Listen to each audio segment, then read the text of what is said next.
안녕하십니까. 거꾸로 투자하는 쇼킹 부동산입니다. 오늘은 2024년 하반기 부동산 시장을 전망해보는 시간을 갖도록 하겠습니다. 영상 전에 구독과 좋아요 부탁드립니다. 쇼킹 부동산은 2020년 하반기부터 동일한 전망 모델로 지금까지 채널을 운영하고 있습니다.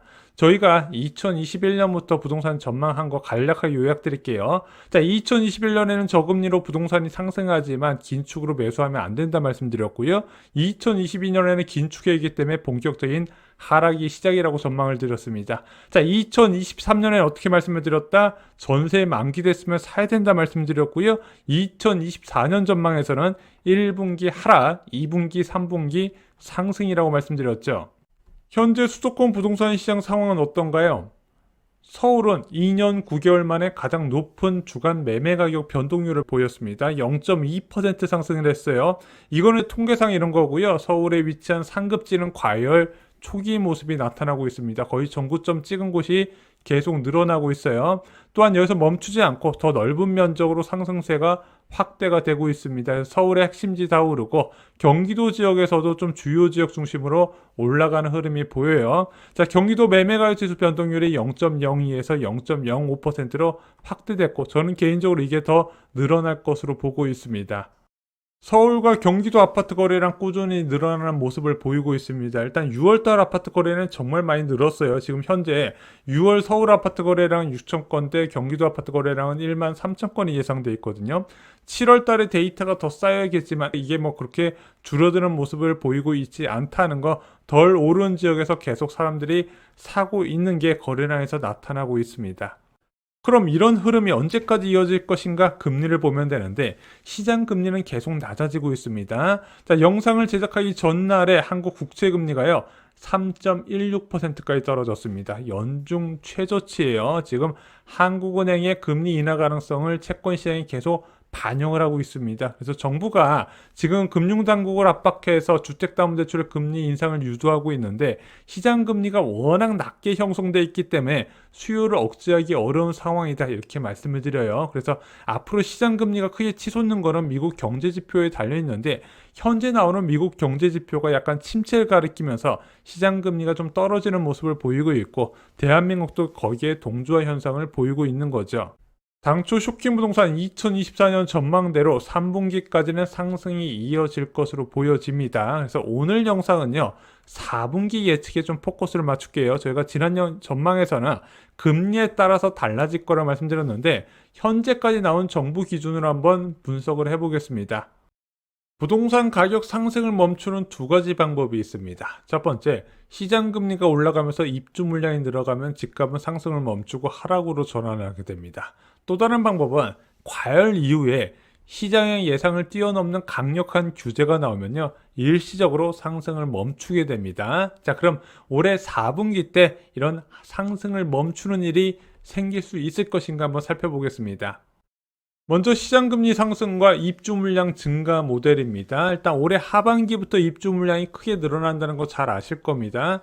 자, 서울시에서 공개한 2024년 입주 물량 정비 사업으로 2만 호가 공급되고요. 내년에는 3만 2천 호가 공급되는데 이 중 상당수가 올해 겨울에 몰려 있습니다. 그래서 올림픽파크 포레오는 11월부터 이문 휘경 뉴타운이나 또한 경기도의 광명 뉴타운, 안양 재개발 재건축 사업에서 입주가 증가하게 됩니다. 그래서 이제 입주 물량이 증가하는 거 이제 다 아시는 사실이니까 여기서 시장 금리가 굉장히 중요하죠. 4분기 금리가 어떻게 될 것인가 그거에 대해서 한번 알아보겠습니다. 2023년 10월에 일어났던 일 기억나시나요? 한국 10년물 국채금리가 4.3%까지 치솟은 적이 있었죠. 3.2%에서 무려 1.1%포인트 올라가 버린 겁니다. 왜 이렇게 올랐냐? 미국 국채금리의 영향을 받았던 거예요. 그러면서 대한민국 실거래가 지수도 상승 추세에서 하락으로 전환이 일어났었죠. 자, 그럼 올해 4분기에도 이런 일이 일어날 수 있을 것인가 이걸 봐야 된다는 겁니다. 올해는 반대로 갈 가능성도 있습니다. 자, 올해 하반기 때 4차례 통화정책 방향 결정이 금토위가 예정되어 있습니다. 지금 전문가마다 다른데 올해 2차례 금리 인하를 할 것이다 아니다, 한 차례 인하할 것이다 전문가 의견은 나눠지고 있지만 일단은 금리는 낮아지는 추세로 갈 것이라는 전문가 의견이 대부분을 차지하고 있습니다. 그래서 4분기 전망은 세 가지 시나리오로 제시를 드릴 수 있습니다. 첫 번째, 기준금리 두 차례 인하. 그래서 8월 달과 11월 달에 기준금리가 낮아지게 되면 어떤 결과 나올까요? 부동산 시장은 걷잡을 수 없이 과열되게 됩니다. 첫 번째 인하보다도 두 번째 인하에 시장은 더 크게 반응했다는 게 과거 2019년, 2020년 사례에서 나왔어요.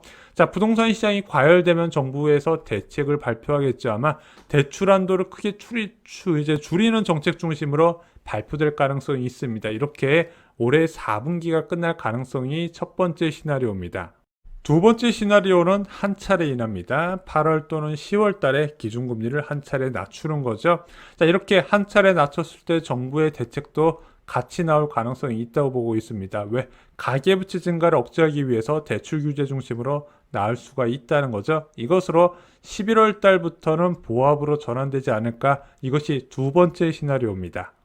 마지막 시나리오는 금리 인하를 하지 않는 겁니다. 자, 현재 부동산 시장의 상승 흐름은 제가 볼 때는 8월부터 좀 과열적인 모습을 보일 가능성이 있다고 생각합니다. 또한 가계부채도 8월 늦으면 9월부터 크게 증가한 모습을 보이게 될 것이고, 가계부채 증가를 가장 크게 우려하는 한국은행에서도 금리 인하를 할 수 있는 명분을 사라지게 만들 가능성이 있다고 보고 있습니다. 자, 만약에 정부하고 한국은행에서 금리 인하를 하지 않아야 된다는 공감대가 형성된다면 가능성은 많지 않지만, 저는 개인적으로 이렇게 보고 있습니다. 10월 달까지 현재 상승세가 이어지다가 11월 달부터 시장 약세로 전환되지 않을까, 마지막 시나리오를 한번 말씀드려 봤습니다.